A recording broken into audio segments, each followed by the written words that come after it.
ಇಲ್ಲ ಪ್ರಾಣಿ ಇಟ್ಕೊಂಡು ಮಾಡೋಷ್ಟು ಪೇಷನ್ಸ್ ಯೋಗ್ಯತೆ ಅಂತಿಲ್ಲ. ಇವನು ಮಾಡಿದ್ದಾನೆ ನಿಜವಾಗಿ ಕಂಗ್ರಾಸ್ ಮಗನ ಗಾಡ್ಬೇಕು ಅಂದರೆ ಇಟ್ಟಾಗುತ್ತೆ. ಸೊ ಒಳ್ಳೆ ಸಾಂಗು, ಅದ್ಭುತವಾದ ಸಾಂಗು. ಮತ್ತು ಇವನ ವರ್ಕ್ಗೆ ಹಾರ್ಡ್ ವರ್ಕ್ಗೆ ನಂತರನೇ ಇವನು ಹಾರ್ಡ್ ವರ್ಕ್ ಊಟ ತಿಂಡೆಲ್ಲ ಬಿಟ್ಟು ಮಾಡ್ತಾರೆ ಹುಡುಗರು.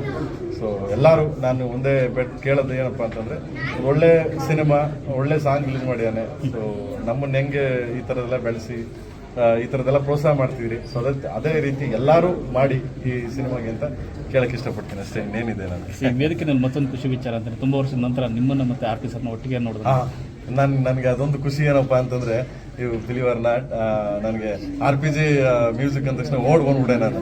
ಆಮೇಲೆ ಸಾಂಗ್ ಕೇಳಿದ ತಕ್ಷಣ ಹೇಳಿದೆ ಅದ್ಭುತವಾಗಿ ಇಷ್ಟ ಆಗುತ್ತೆ ಹೋಗೋ ಸಾಂಗ್. ಆಮೇಲೆ ಅವ್ರದ್ದೊಂಥರ ಸ್ಟೈಲು ಸೋಲ್ ಎಲ್ಲ ನನಗೆ ಹೇಳ್ತಾರೆ ಕೆಲವರು, ಪ್ರೇಮ್ ಸಾಂಗ್ ಆಡ್ಬೇಕಾದ್ರೆ ಮ್ಯೂಸಿಕ್ ಗೊತ್ತಾ, ನನಗೇನು ಗೊತ್ತಿಲ್ಲ. ಸೊ ಆ ಥರ ಸೋಲ್ ತುಂಬ ಕನೆಕ್ಟಿಂಗ್ RPG ನನಗೆ.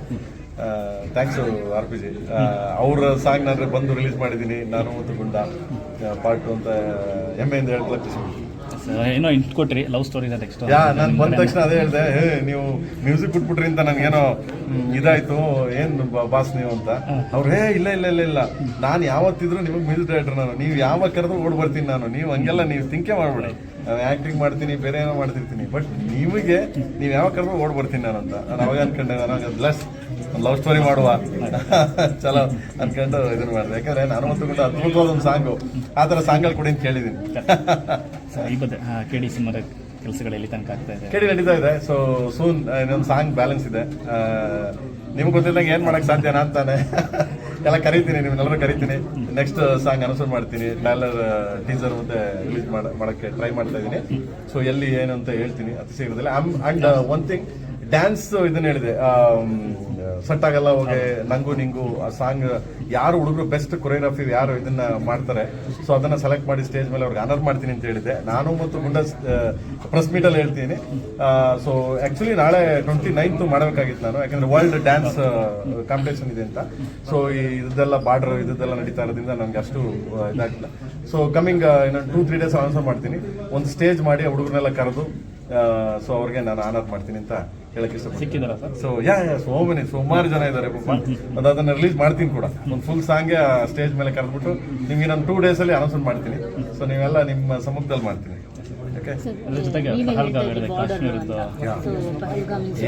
ಏನು ಸೆಂಟಿಮೆಂಟ್ ಎಲ್ಲ ಹೋಗ್ಲೇಬಾರ್ದು, ವಡಿ ಕಡಿ ಅಷ್ಟೇ. ನಾವು ಸೆಂಟಿಮೆಂಟ್ ಎಲ್ಲ ಹೋಗ್ಲೇಬಾರ್ದು. ಅಷ್ಟು ಅಮಾಯಕ ಜೀವಗಳನ್ನ ತೆಗೆದಿದ್ದಾರೆ ಅಂದರೆ ನೀವು ನೋಡಿದಿರಿ.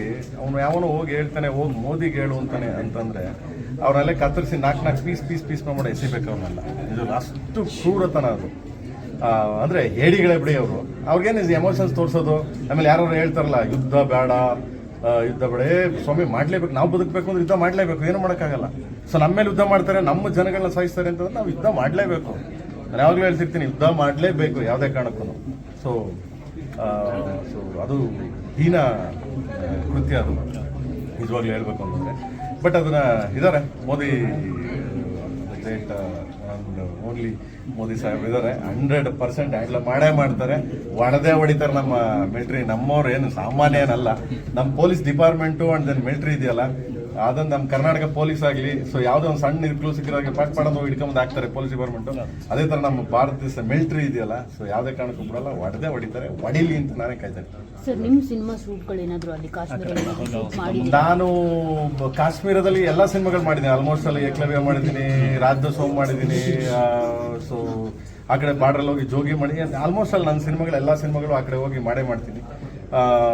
ಸದ್ಯ ಏನೋ ಗೊತ್ತಿಲ್ಲ, ಈ ಸಿನಿಮಾ ನಾನು ಹೊರಗಡೆ KD ಹೊರಗಡೆ ಮಾಡ್ತಾ, ಅಕಸ್ಮಾತ್ ಇಲ್ಲೇನಾದರೂ ಏಕಲವ್ಯ ಮಾಡಿರಲಿಲ್ಲ ಅಂದರೆ ನಾನು KDನೂ ಇಲ್ಲೇ ಮಾಡ್ತಿದ್ದೇನೋ, I don't know. So anyway ಯಾರು ಎದುರೋ ಅವಶ್ಯಕತೆ ಇಲ್ಲ, ಯಾಕೆಂದರೆ ಸೆಂಟ್ರಲ್ ಮೋದಿ ಸಾಹೇಬರು ಕೂತಿರೋದ್ರಿಂದ ಯಾರಿಗೂ ಎದುರಂಗೆ ಇಲ್ಲ. ಸೊ ಹೋಗ್ತಾ ಇರ್ಬೋದು, ನೋ ಪ್ರಾಬ್ಲಮ್. Thank you. ನೀವೆಲ್ಲ ಹೇಗಿದ್ದೀರಾ ಹಂಗೆ ನೋಡೋದು.